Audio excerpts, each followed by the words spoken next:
Buenos días, bendiciones. Mi nombre es Oscar Arocha. Bienvenidos, ¿verdad? Como aquí a Piedra Angular. Y si viene por primera vez o has venido algunas veces, les invitamos a que este sea su hogar. En esta mañana estaré compartiendo con ustedes la palabra de Dios basada en Ezequiel capítulo 14. Si quieren pueden ir buscándola y como les decía hace un momento, es la página 855.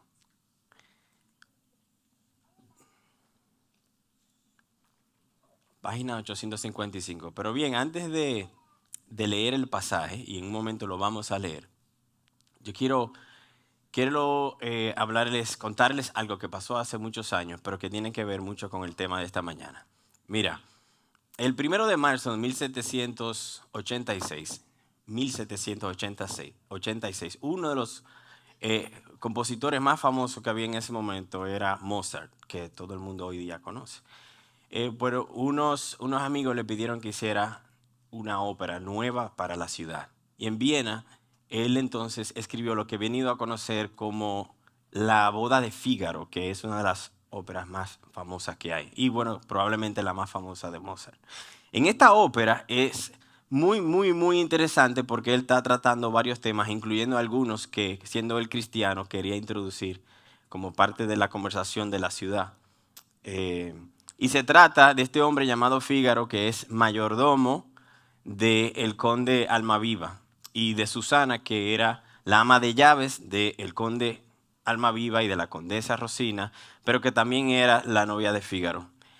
Y resulta que un día Susana viene a donde Fígaro y le dice, mira, yo estoy muy preocupada porque el conde Almaviva en varias ocasiones se me ha estado acercando y como que me quiere seducir. Eh, y, y que resulta que eso para Fígaro es sumamente relevante porque en ese entonces, estamos hablando de 1786, parte de la nobleza, de las prácticas que habían es que si tú tenías sirvientes y una de las sirvientes se iba a casar, la noche antes de la boda, el conde o alguien de la nobleza se acostaba con ella. Entonces imagínate Fígaro lo que está pensando que es lo que va a pasar. Él se quiere casar con Susana, Susana y él se quieren casar. Y lo que está el conde en este asunto que evidentemente a ellos les molesta bastante. Y resulta también que este hombre, el conde Almaviva, no tenía una buena relación con su esposa porque él estaba acostumbrado a que como él tenía mucho dinero y como él tenía mucho poder y autoridad, una de las cosas que más le encantaba era seducir las jóvenes del pueblo. Ahora bien, en un momento, la condesa, Rosina, Fígaro y Susana se ponen de acuerdo de que algo ellos tienen que hacer para resolver esta situación. Y el plan que a ellos se les ocurre, y recuerden, esto es parte de la ópera, el plan que a ellos se les ocurre es que por unos días Susana se va a poner toda la ropa y las joyas de la condesa. Y viceversa, la condesa se iba a poner toda la ropa y bueno, Susana no tenía joyas, iba a andar sin las joyas de la nobleza que ellos tenían. Comienzan a hacerlo por varios días. Un día está Fígaro cree que nadie lo está viendo y él está con Susana, pero Susana está vestida de la condesa. Y el conde Almaviva lo ve y se enoja, mira, muchísimo. Y entonces manda a buscar a Fígaro y comienza a decirle cosas a Fígaro, no lo deja ni explicarse. Y nada, Fígaro se va. Otro día, era uno de esos días que el conde quería seducir a Susana. Él ve a Susana, quien él cree que es Susana, que es realmente su esposa, que está vestida de él. Y lo que sucede en ese momento, que se lo voy a contar en unos minutos cuando yo termine de predicar, realmente está muy relacionado con los ídolos del corazón que vamos a hablar en esta mañana. Y eso lo vemos aquí en Ezequiel capítulo 14, y yo voy a leer desde el versículo 1 hasta el versículo 6. Ezequiel 14, 1 al 6. Dice así: entonces vinieron a mí algunos de los ancianos de Israel y se sentaron delante de mí. Y vino a mí la palabra del Señor: hijo de hombre, Estos hombres han erigido sus ídolos en su corazón y han puesto delante de su rostro lo que les hace caer en su iniquidad. ¿Me dejaré yo consultar por ellos? Por tanto, diles, así dice el Señor Dios, cualquier hombre de la casa de Israel que erija sus ídolos en su corazón y que ponga delante de su rostro lo que lo hace caer en su iniquidad, y después venga el profeta, yo, el Señor, le responderé entonces de acuerdo con la multitud de sus ídolos, a fin de alcanzar a la casa de Israel en sus corazones que están apartados de mí a causa de todos sus ídolos. Por tanto, dile a la casa de Israel, así dice el Señor Dios, arrepiéntanse y apártanse de sus ídolos y de todas sus abominaciones aparten su rostro. Este tema de los ídolos del corazón lo vamos a tratar básicamente en dos puntos, es decir, vamos a ver dos partes. Primero vamos a ver los ídolos del corazón y lo que eso significa. Y segundo, vamos a ver cuál es la solución que Dios propone en este pasaje que de acá vamos de leer. ¿Cuál es la solución que Dios propone contra los ídolos del corazón? Y veremos durante todo el transcurso de lo que estamos hablando que hay una idea central. La idea central de lo que Dios está enseñando aquí es que cuando Dios tiene tu corazón, entonces solo ahí tú eres de Dios y Él te tiene a ti. Cuando Dios tiene tu corazón, entonces solo ahí tú eres de Dios y Él te tiene a ti. Así que empecemos con este tema de los ídolos del corazón, porque si vemos aquí en el versículo 2 y en el versículo 3 que acabamos de leer, el profeta dice, y vino a mí la palabra del Señor, hijo de hombre, estos hombres han erigido sus ídolos en su corazón. Y lo primero que tenemos que considerar es que es muy probable que la palabra ídolo hoy día no significa lo mismo que la palabra ídolo cuando tú la lees en la Biblia. Bueno, es tanto así que hoy día diría que la palabra ídolo es, yo diría que positiva, mayormente. Y no solo hoy día, eso creo que viene de una tendencia quizás hace 20, 30 años. Es decir, yo recuerdo, un poco más joven, que el cantante más conocido de toda Latinoamérica le llamaban el ídolo de México, ¿verdad? Que es Luis Miguel. Y definitivamente es un uso diferente a lo que nosotros vemos aquí. Bueno, hay un programa que creo que se llama American Idol, que bueno, la idea es que el que gana es el ídolo. Entonces, en ese sentido, es como positivo que se usa la palabra. Si te metes hoy día al mundo religioso, no es positivo, pero tampoco no es un significado tan completo como lo enseña la Biblia. Y quiero darles algunos ejemplos. En el mundo religioso, cuando se habla de idolatría, la gente podría estar refiriéndose a temas específicos del Viejo Testamento, que en el Viejo Testamento había mucho tema de idolatría.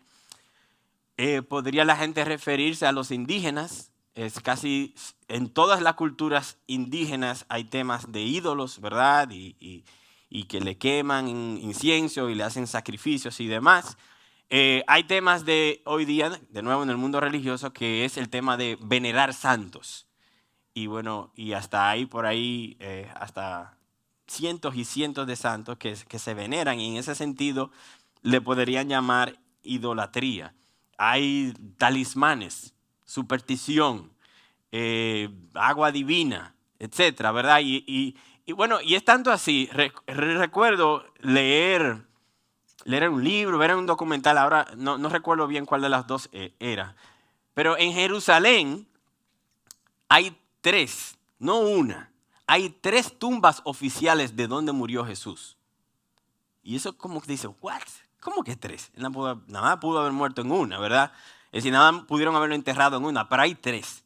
Y hay una de esas 3 que resulta ser, ¿verdad? Como está configurado el asunto, resulta ser que está justo al final de la vía dolorosa, que es donde Jesús llevó la cruz, que él tuvo que llevar a la cruz por sí mismo. Y ahí entonces hay como una piedra enorme.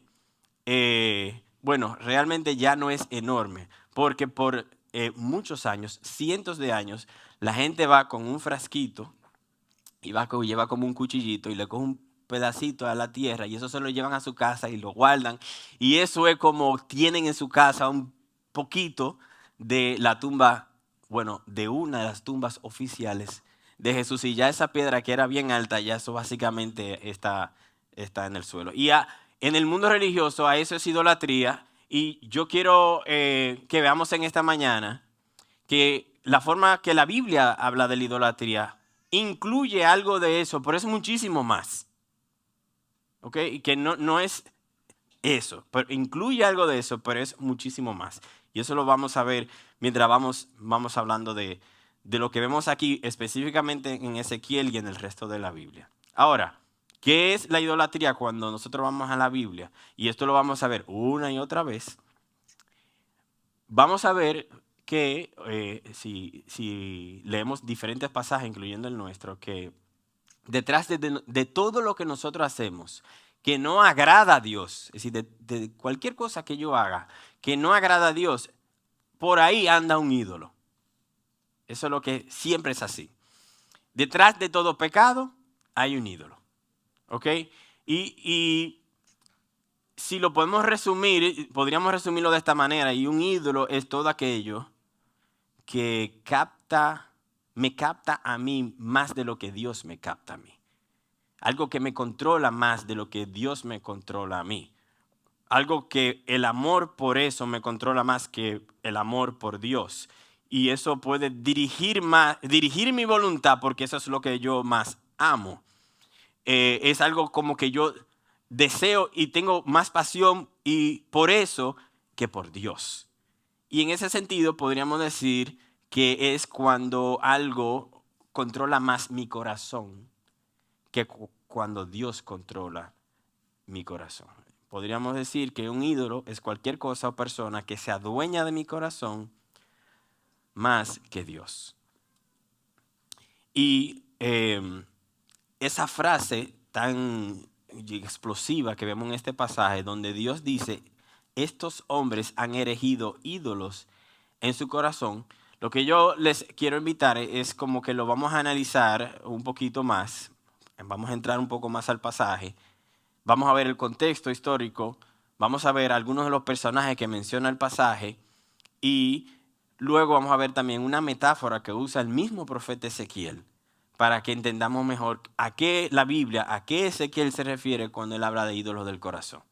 Así que en cuanto al contexto histórico, y esto es súper importante, Ezequiel es un profeta de Dios en el exilio. ¿Ok?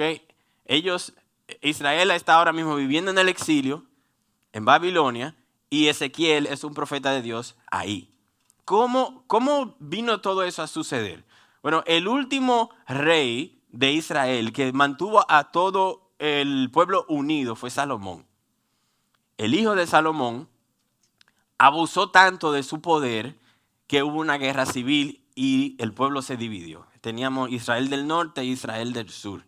Israel del norte decide seguir sus caminos, decide desobedecer a Dios, se mete en la idolatría y Dios entonces los abandona a su pecado y unos años después otras naciones vienen y conquistan. Poco tiempo después o pocos años después, a pesar de que en el sur se habían mantenido más o menos, se habían mantenido fieles a Dios, había a veces un rey que sí, había a veces un rey que no, al final cayeron en lo mismo.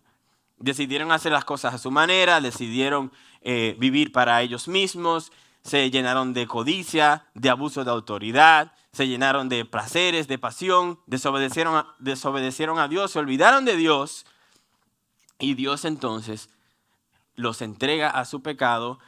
Viene Babilonia conquista. En la primera conquista se llevan a el profeta Daniel, que algunos de ustedes lo conocen, ¿verdad? En la segunda conquista, entonces se llevan al profeta Ezequiel. Hay una tercera conquista donde finalmente terminan de destruir todo lo que quedaba ahí.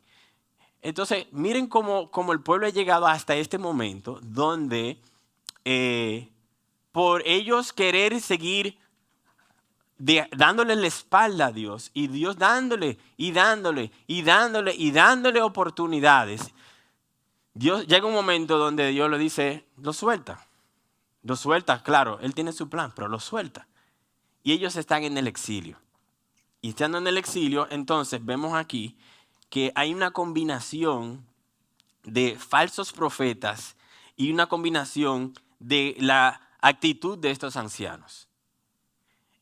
En los falsos profetas son personas que dicen que vienen de parte de Dios, pero realmente no son de parte de Dios. Si usted tiene la Biblia abierta, si no, yo se la voy a leer aquí, en el capítulo anterior, en el capítulo 13, pueden seguir conmigo algunos versículos para que veamos esto. Dice, por ejemplo, en Ezequiel 13, versículo 1, dice, entonces vino a mí la palabra del Señor, hijo de hombre, profetiza contra los profetas de Israel que profetizan y dile a los que profetizan por su propia inspiración, escuchen la palabra del Señor. Versículo 6. Han visto falsedad y adivinación mentirosa los que dicen, el Señor declara, cuando el Señor no los ha enviado. No obstante, esperan el cumplimiento de su palabra. Versículo 7. ¿No han visto una visión falsa y han hablado una adivinación mentirosa cuando dicen el Señor declara y yo no he hablado? Versículo 10. Sí, porque han engañado a mi pueblo diciendo paz cuando no hay paz. Lo que nos enseña aquí el profeta es que siempre que hay un tema de idolatría, al mismo tiempo hay personas con cierta autoridad que están hablando mentiras. Y en este caso en particular son personas en autoridad religiosa. Si son profetas, o por lo menos son personas que dicen ser profetas, pero que realmente no eran profetas. Igualmente, hoy día, una persona que decida caminar sus propios caminos y desobedecer a Dios e ir en contra de Dios, siempre va a poder encontrar líderes o líderes religiosos o espirituales que sean falsos y que digan lo que ellos quieren escuchar para ellos poder seguir haciendo lo que quieren hacer. Y en este caso en particular, es como realmente impresionante cuando uno ve el contexto porque estos falsos profetas, para ganarse la voluntad del pueblo, estaban diciendo, Dios me dijo que viene paz. Y Dios no había dicho eso. Es más, ya Dios había dicho por medio del profeta Daniel que el pueblo de Israel iba a durar 70 años ahí. Y les había dicho, como ustedes van a durar 70 años ahí, básicamente 2 o 3 generaciones, ustedes vivan ahí, busquen la paz de esa ciudad y háganle el bien a esa ciudad, que hasta que no se lleguen los 70 años, ustedes no van para parte. Entonces estos falsos, para ganarse la voluntad de los líderes de la ciudad y las personas que estaban ahí, ellos estaban diciendo, Dios me dijo, cuando realmente Dios no le había dicho nada. Ahora bien, el que quiere seguir sus ídolos, le gusta que le digan mentira. O por lo menos que le digan contrario a lo que Dios enseña. Porque si alguien en autoridad me dice algo contrario a lo que Dios enseña y yo quiero seguir mis ídolos, yo podría decir, bueno, pero quizás será verdad.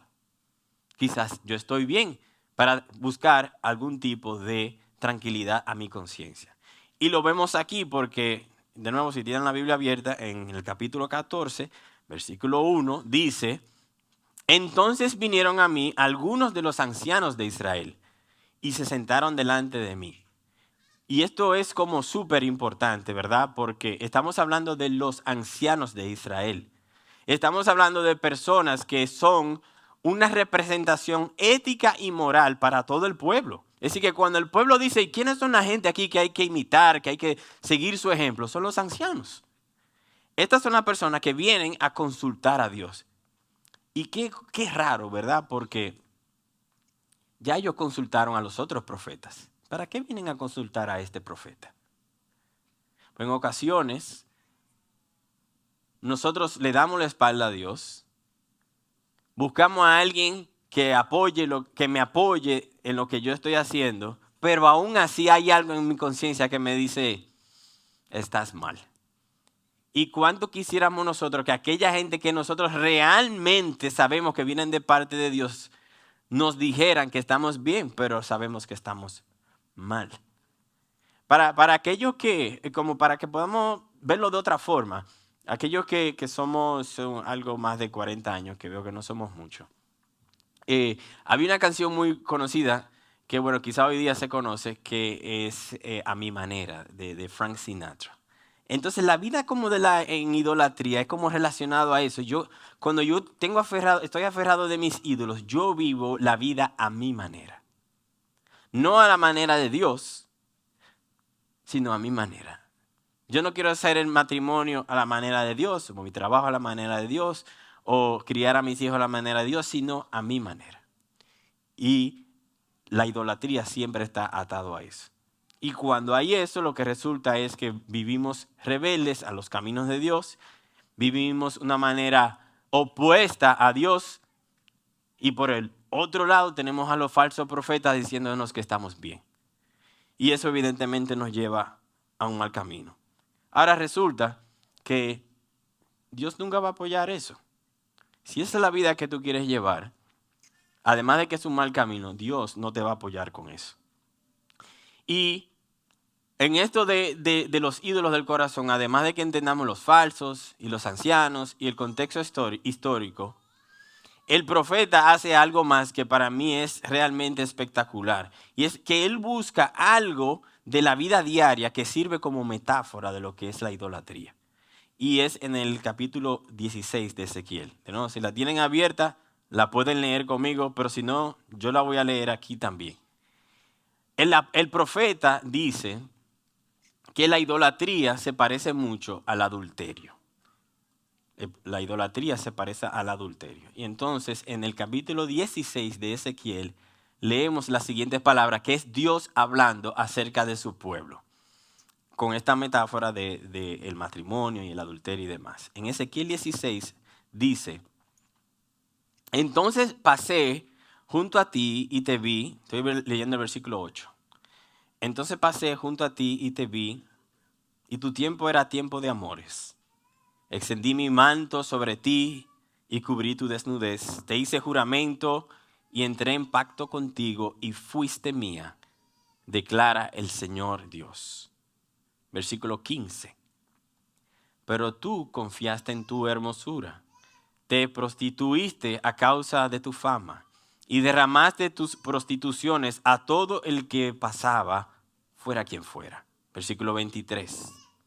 Y después de toda tu maldad, ay de ti, declara el Señor. Te edificaste un santuario y te hiciste un lugar alto en todas las plazas. Versículo 32.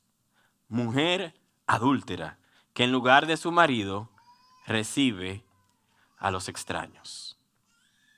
Digamos que en esta metáfora, ¿sabe? Dios está diciendo como que Él es el marido, el pueblo es la esposa, Él hace un pacto con ella, pero ella se entrega a los placeres y al adulterio.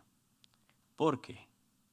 Bueno, aquí vemos la conexión que el profeta está tratando de ayudarnos a entender, que es la idolatría del corazón, donde dice que esta mujer, el pueblo, edificaste un santuario y te hiciste un lugar alto a sus ídolos. La idolatría la llevó a ella a eso.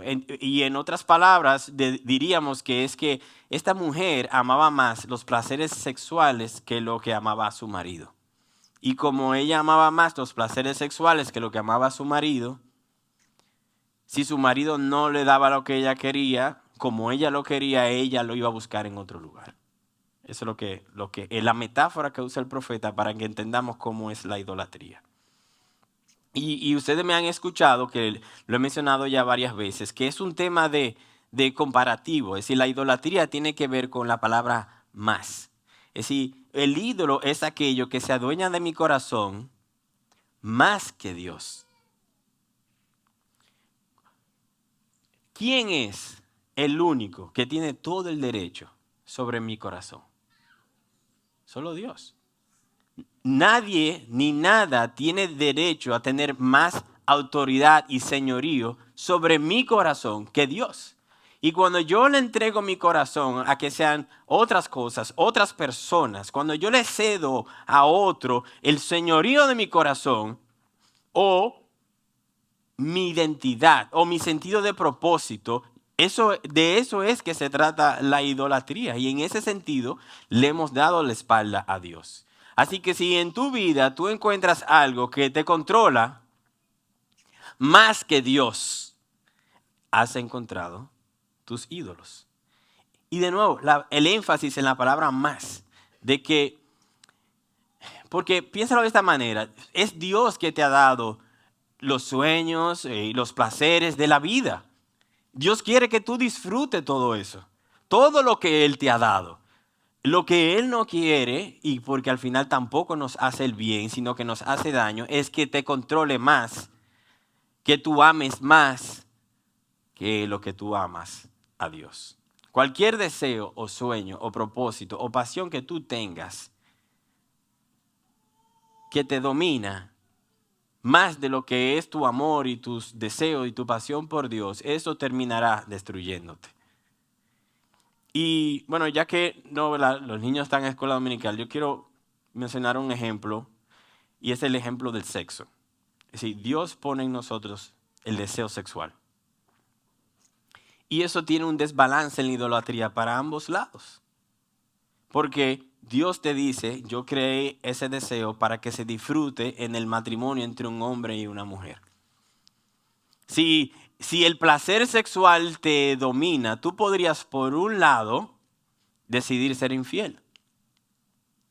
Pero igual, por otro lado, tú podrías maltratar tu matrimonio. Miren este ejemplo. Y esto lo digo como de un caso personal. Estaba hablando con un amigo. Su esposa se enferma. Y es un tipo de enfermedad donde ya no pueden tener relaciones sexuales. Pasan 6 meses, 12 meses, 18 meses. Él me dice a mí que como él honra tanto el matrimonio y él sabe que Dios le dio a él esos placeres sexuales, él se divorcia de su mujer para, según él, honrar a Dios y poder honrar su deseo sexual. ¿Qué le parece eso?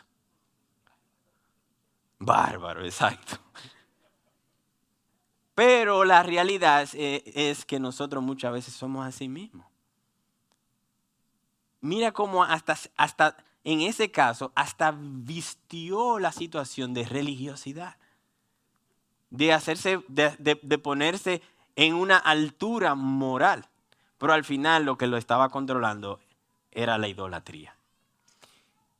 Todo esto nos tiene que hacer cuestionarnos. ¿Y cómo se siente Dios con la idolatría? Bueno, en parte ya lo vimos, ¿verdad? Porque el profeta hace una metáfora entre la idolatría y el adulterio, ¿verdad? Así se siente Dios. Dios está usando un lenguaje muy fuerte para que entendamos que cómo Él se siente, que Él se siente traicionado, Él se siente como si lo hubiesen engañado, como si la esposa lo hubiese engañado. Y es así como Dios se siente con este tema de la idolatría. Cuando nosotros encontramos satisfacción plena fuera de Dios, Dios se siente engañado. Igual como una mujer se sentiría que un hombre encuentra todo, su esposo encuentra toda su satisfacción sexual fuera del matrimonio. Mira, piénsenlo de esta manera. La idolatría es más o menos así. Digamos, estamos viendo una pareja en el parque. Estamos desde la posición de que estamos sentados en un banco en el parque. El día está perfecto. La temperatura está perfecta, hay algo de brisa, pero no demasiado. Está esta pareja caminando, pasan por al lado tuyo y tú dices, wow, qué bien se ven. El hombre con su mujer. Pero al lado de su mujer está, digamos, la mejor amiga de la mujer, ¿verdad? Y entonces tú te das cuenta que por un momento la mujer está abrazando a su esposo. Pero por el otro lado, el hombre, en vez de abrazarla a ella, le está agarrando la mano a la amiga. Y cuando tú ves eso, tú dices, ¿cómo es posible? Tú te das cuenta que realmente es ese hombre lo que le gusta es la amiga. Su placer está en la amiga, no en su esposa. Y así es que Dios presenta una y otra vez en la palabra de Dios cómo Él se siente con este tema de la idolatría. En el apóstol Santiago, en Santiago capítulo 4, versículo 4, se lo voy a leer, no hace falta buscarlo. Dice Dios las siguientes palabras. Oh almas adúlteras, ¿no saben ustedes que la amistad del mundo es enemistad hacia Dios? Por tanto, el que quiere ser amigo del mundo se constituye enemigo de Dios. O dice nuestro Señor Jesús en Mateo 6:24, en el Sermón del Monte.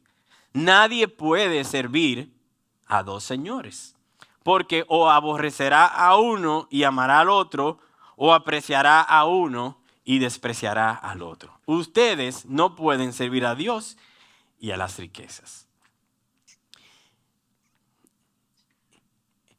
Yo quiero ahora hacer un pequeño paréntesis porque por rato tengo hablando de ídolos del corazón. Y yo no me he detenido como a que hablemos qué es el corazón, porque me parece que realmente, así como hoy día la palabra ídolo se usa diferente a como lo describe la Biblia, lo mismo pasa con la palabra corazón.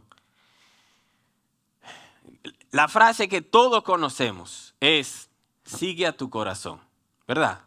Sí, todo el mundo ha escuchado esa frase, o en la película, o en muñequito, desde chiquito hasta grande, hablan de sigue a tu corazón.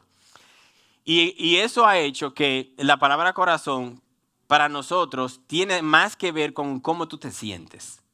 Si tú te sientes, es decir, lo que te están diciendo básicamente es, haz lo que tú amas, haz lo que tú sientes. Si hay algo que tú no lo disfrutas, no lo hagas. Ese es como el sentir. Pero en la Biblia, la palabra corazón, aunque incluye eso un poquito, realmente es muchísimo más amplio que eso. Y para eso yo quiero leerles una cita, que también me van a hacer el favor de ponerla en pantalla, si es que ya no está, de lo que significa corazón en la Biblia, para que se entienda qué Dios quiere decir cuando dice ídolos del corazón. Y esta cita es del doctor Timothy Lane. Dice lo siguiente. El corazón es el verdadero tú. Todas las referencias en la Biblia a la persona interior se resumen en la palabra corazón. El corazón es el timón de cada ser humano.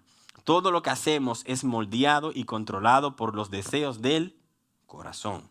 Es por eso que la Biblia claramente dice que Dios quiere tu corazón. Solo cuando Dios tiene tu corazón, entonces te tiene a ti. Por más que somos afectados por la maldad y la corrupción de este mundo, nuestro mayor problema es el pecado de nuestro corazón. Por eso es que el mensaje del Evangelio es que Dios transforma nuestras vidas transformando nuestros corazones. Al final, todo cambio duradero solamente sucede por medio del corazón. Entonces, cuando vemos lo que quiere decir la palabra corazón en el contexto de la Biblia, tenemos que dar un paso hacia atrás, porque ahora tenemos un dilema enorme. Y realmente hay dos dilemas enormes. El primer dilema es que por un lado, básicamente Dios te está diciendo todo lo que es corazón. Tú eres tu corazón es tú. El verdadero Oscar es Oscar en su corazón. ¿Cómo es posible entonces que el verdadero yo también es engañoso?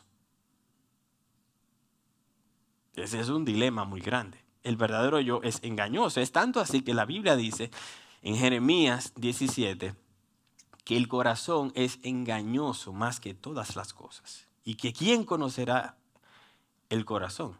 Y yo creo que uno se dice, pero ¿será cierto eso? Que realmente el corazón es engañoso. No sé si a ustedes le ha pasado, a mí me ha pasado, pero yo he escuchado personas hablar de esta forma, y lo voy a hablar de una forma genérica, esto no que necesariamente es de la vida real, de una forma genérica, pero un amigo que diga, oye, yo sí estoy teniendo dificultad en este matrimonio. Cuando yo era soltero, yo no tenía nada de estos problemas. Seguro el problema es ella. ¿Verdad? Es como que la maldad es fuera de mí siempre es peor que la maldad fuera dentro de mí. Todos aceptamos que tenemos problemas de maldad. Pero siempre el corazón que es engañoso nos lleva a hablar de esa forma. Es más, el corazón como que te predica y te dice, pero tú puedes vivir bien sin Jesús. Tú puedes ser feliz y tener paz sin seguir a Dios. Es más, tú tienes el poder para determinar el resultado de tu vida. Mentira, ¿verdad? Pero el corazón nos dice eso. Tú tienes el poder, la autosuficiencia para triunfar en esta vida y no necesitas a nadie. Tú solo puedes determinar eso para ti y encontrar significado y encontrar propósito sin Jesús. Jesús es como un agregado, si lo necesitas, si lo quieres. Y eso lo vemos a menudo porque cuando la gente quiere hablar de sus problemas, cuando nosotros queremos hablar de nuestros problemas, lo primero que decimos es que el problema es causado por otro o por las circunstancias. Pero es muy raro encontrar a alguien hablar, reaccionar al que si hay un problema, si hay una situación, hay maldad, que el problema soy yo. Y ese es el gran dilema, ese es el dilema número uno, el gran dilema número uno del corazón, porque hay un segundo dilema con el tema este del corazón. ¿Y cuál es este dilema? Que el corazón es tan engañoso que hasta en ocasiones nos encontramos que con las cosas buenas las destruimos. Y yo creo que no es difícil de que lo veamos. Piénsalo de esta manera. ¿Qué tú crees que va a pasar en tu vida si tú amas más tu trabajo que a tu familia? ¿Qué va a pasar en tu vida si tú amas más el dinero que tus amigos? ¿Qué va a pasar en tu vida si tu vehículo nuevo lo amas más que a tus hijos?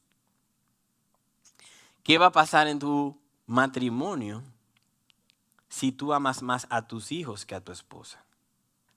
El corazón es tan engañoso que aun en las cosas buenas las destruye. Y el ejemplo de que es fácil de verlo, ¿verdad? Si un papá ama más su nuevo vehículo que a su hijo, ¿qué va a pasar si a su hijo se le ocurre la brillante idea de sin querer darle un golpe al vehículo que le afecta la pintura del vehículo? Es decir, va a venir el Armagedón completo. Y lo único que hizo fue una tontería, es algo material. Bueno, y nos pasa mucho como padres, donde nos enojamos más cuando nuestros hijos le afectan nuestros ídolos que cuando dicen mentira.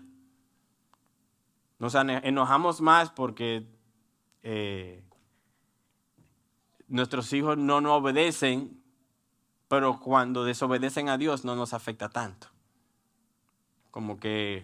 Y eso es un reflejo de la idolatría. Y considerémoslo de la siguiente manera, porque es que si tú tienes una joven que lo que le da sentido de vida es que su novio le dé aprobación, eso va a terminar mal. Porque ella constantemente va a estar buscando la aprobación de su novio. Y ahí no hay forma de que le vaya bien. Igual, si tú tienes a un empresario que, digamos que le ha ido súper bien en un negocio que se pegó y la gente cada vez que se habla del nombre de ese negocio piensa en esa persona. Si el negocio es lo que le da sentido de propósito y significado en su vida, el día que le vaya mal al negocio va a destruir su vida. Y lo mismo va a pasar con si una familia, digamos una familia pobre, vino de abajo, de abajo, pero Dios le ha ido bendiciendo y ellos ahora por fin tienen su propio apartamento y tienen su cama y sofá y tienen nevera y estufa y esas cosas. Y eso puede venir a convertirse en el sentido de su identidad.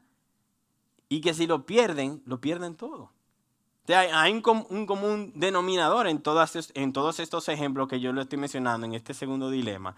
Y es que en cada caso ponen su esperanza en las falsas promesas de los ídolos. En ese sentido, la idolatría invierte el verdadero amor. Porque ¿qué es el verdadero amor? El verdadero amor es cuando mi gozo y mi alegría es sacrificarme por aquellas cosas que valen la pena sacrificarse. Pero cuando yo vivo en la idolatría, yo diseño mi vida y amarro mi vida para que otros sirvan a mis ídolos. Y si no lo consigo, me enojo, me molesto, me desanimo y demás. En cuanto a esto, y antes de pasar a la solución que Dios propone, yo quiero que veamos un ejemplo más de esto en la Biblia. Y si quieren, me pueden acompañar a Marcos capítulo 15. Yo también lo voy a leer, pero lo pueden ver en la página 1038, 1039 de las Biblias que les entregamos, de algo que sucedió con Pilato. ¿Verdad? Y algo que evidencia mucho este tema de la idolatría y lo destructivo que es y lo engañoso que es. La mayoría de nosotros hemos escuchado de alguna forma de Pilato, pero lo que normalmente se escucha de Pilato es que él se lavó las manos, ¿verdad? ¿Ustedes han escuchado de eso? Y parece como que Pilato fue inocente en este asunto de la muerte de Jesús. Él se lavó las manos. Y él soltó eso, ellos lo dejó a los demás.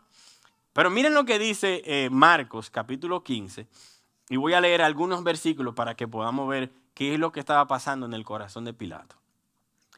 Marcos 15, versículo 8.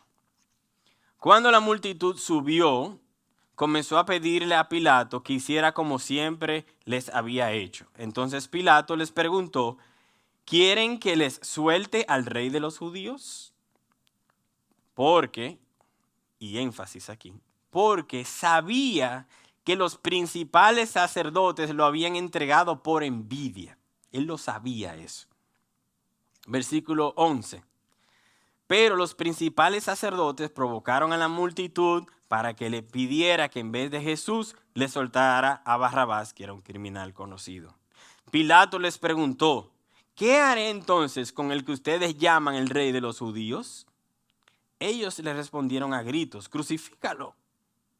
Y Pilato les decía, ¿por qué? ¿Qué mal ha hecho? Y ellos gritaban aún más, crucifícalo. Y ojo aquí, versículo 15. Pilato, queriendo complacer a la multitud, le soltó a Barrabás y después de hacer azotar a Jesús, lo entregó para que fuera crucificado. ¿Cuál era el ídolo de Pilato?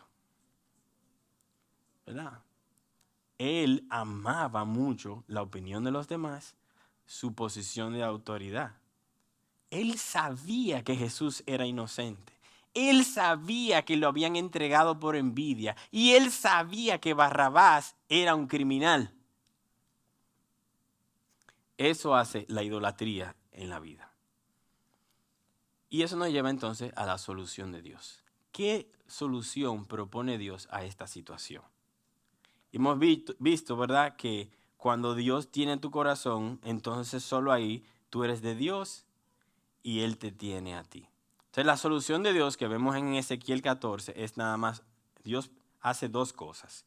Una, que Él se opone, y dos, que Él propone. Opone y propone. Entonces, ¿cómo vemos eso aquí en Ezequiel que Dios se opone? Bueno, dice en el versículo 3 de Ezequiel 14, Dios dice, ¿me dejaré yo consultar por ellos? Por tanto, diles, así dice el Señor Dios, cualquier hombre de la casa de Israel que erija sus ídolos en su corazón y que ponga delante de su rostro lo que lo hace caer en su iniquidad, y después venga el profeta, yo el Señor le responderé entonces de acuerdo con la multitud de sus ídolos. Esto no es un juego.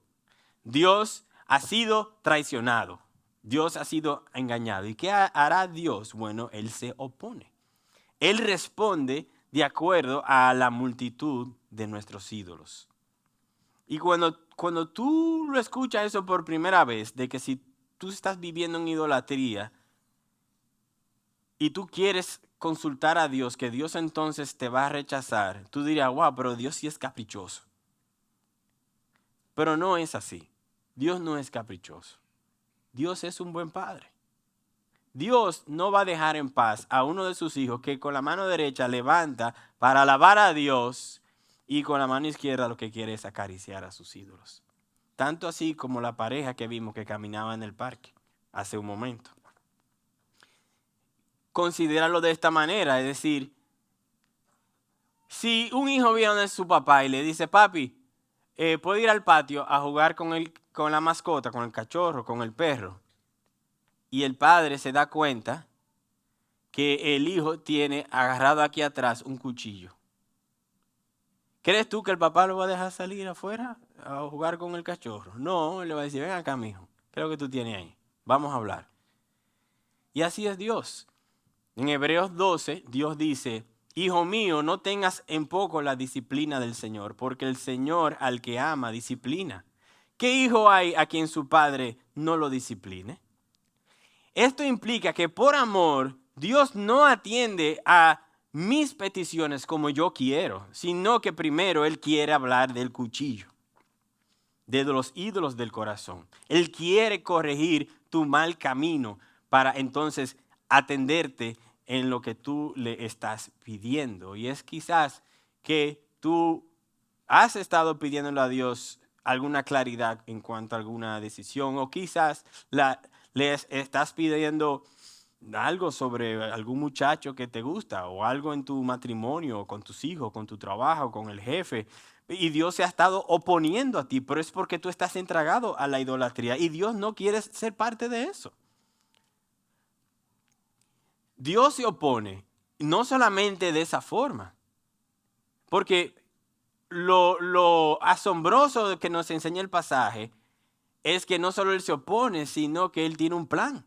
Miren lo que dice el versículo. Dice que después que dice Dios se opone, en el versículo 5 hay esta frase hermosísima donde dice, a fin de. Dios está diciendo que Él tiene un plan. Y así como el padre ha llamado al hijo para decirle, ven acá. No, el patio ahora mismo no. El cachorro no, ven acá, que tenemos que hablar. Dios tiene un plan. Dios tiene un propósito. Dios tiene un buen propósito en todo eso y lo que Él quiere hacer con tu vida. Porque Dios ha propuesto involucrarse en tu vida para destruir tus ídolos que te corrompen y te destruyen para que te vaya bien. Y Dios hará todo lo que sea necesario para oponerse a tus ídolos. Quizás usará a tu jefe, o a un amigo, o a tus hijos, o a tu salud, o tus deudas, o tus negocios, o tu matrimonio. Pero Él en su infinita sabiduría hará lo que Él tiene que hacer para hacerte el bien, aunque sea oponerse. Y miren que si Dios no se opone, de seguro nos olvidaríamos de Él. Y sería mucho peor. Dios nos invita a vivir a su manera, según su diseño, no según el nuestro. Y Él está determinado a hacer lo que sea necesario para que nuestros corazones vuelvan a Él. Y le decía que la solución de Dios tiene dos partes, ¿verdad? Primero, Él se opone. Pero segundo, Él propone. Él no se queda callado, Él propone algo. Él dice en el versículo 6, por tanto, dile a la casa de Israel, así dice el Señor Dios, arrepiéntanse y apártense de sus ídolos y de todas sus abominaciones aparten sus rostros. Es decir, señores, es como hemos cometido el adulterio y Dios lo que dice, pero suelten eso y vuelvan a mí, yo los voy a recibir. Yo he escuchado a menudo consejeros que son consejeros de matrimonio que dicen algo así o una frase similar a esta. Dicen, mira, en una pareja cuando tú la estás aconsejando, ese matrimonio no va a mejorar hasta que por lo menos uno de ellos es quebrantado y dice, mira, yo primero voy a trabajar con mi problema de corazón. Hasta que eso no pasa, la cosa no mejora. Y es que la sanidad espiritual empieza con la destrucción de los ídolos. Y los ídolos, propone Dios, son derribados con el arrepentimiento. Él dice aquí, arrepiéntanse. El arrepentimiento es la llave.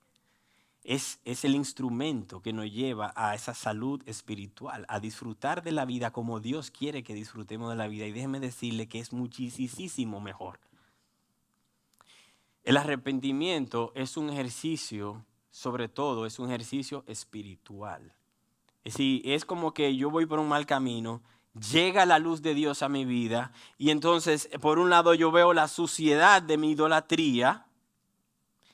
Y por el otro lado, yo veo a Jesús crucificado y resucitado con los brazos abiertos, llamando al adúltero a recibirlo, a abrazarlo y quitarle el cuchillo que tiene en la mano, para que disfrute la vida como Dios la ha diseñado. Entonces el arrepentido desprecia su idolatría, él da la media vuelta y corre hacia Jesús. Y todo esto nos lleva al matrimonio de Fígaro. Porque estábamos viendo en la ópera que el conde Almaviva estaba concentrado en hacerlo mal hecho. Y digamos, de alguna forma, no necesariamente sé si Mozart lo pensó así o no, de alguna forma Dios interviene con Fígaro, Susana y la condesa Rosina para, como quien dice, hacer un plan para que el conde se dé cuenta del mal que él estaba haciendo. Y cuando él llega a esta situación donde él está animado a seducir a Susana, pero que resulta que Susana está vestida como la condesa, él se acerca lo suficiente para darse cuenta que quien él cree que es Susana tiene la ropa y las joyas de la condesa.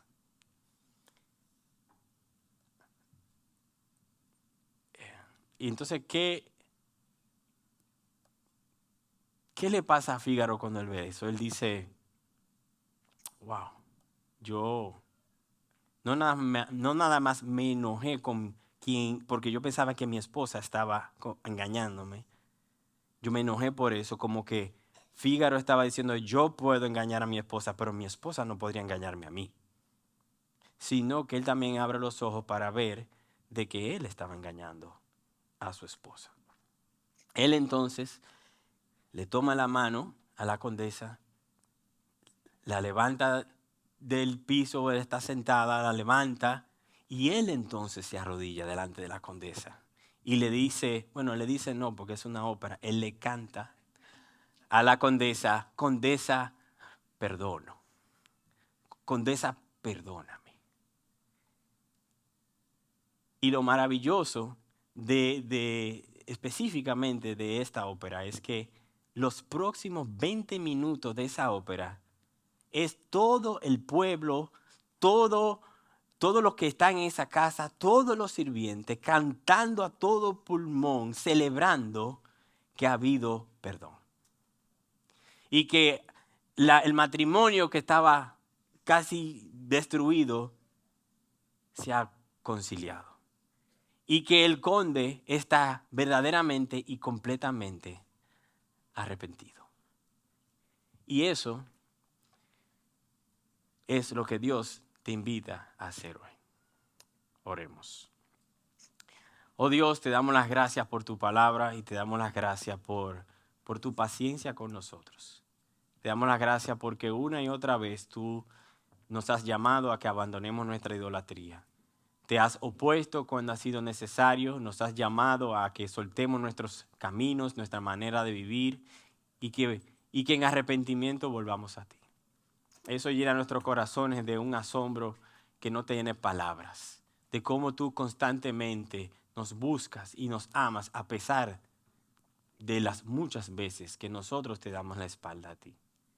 Y en esta mañana me uno yo a todo aquel que ha escuchado y está clamando en su corazón a ti que nos rescates de nuestros malos caminos, que derribes en nosotros nuestra idolatría y que pongas en nosotros el sentir de arrepentirnos y de celebrar el perdón único y completo que tú ofreces en nuestro amado Señor Jesús, en quien hacemos esta oración. Amén.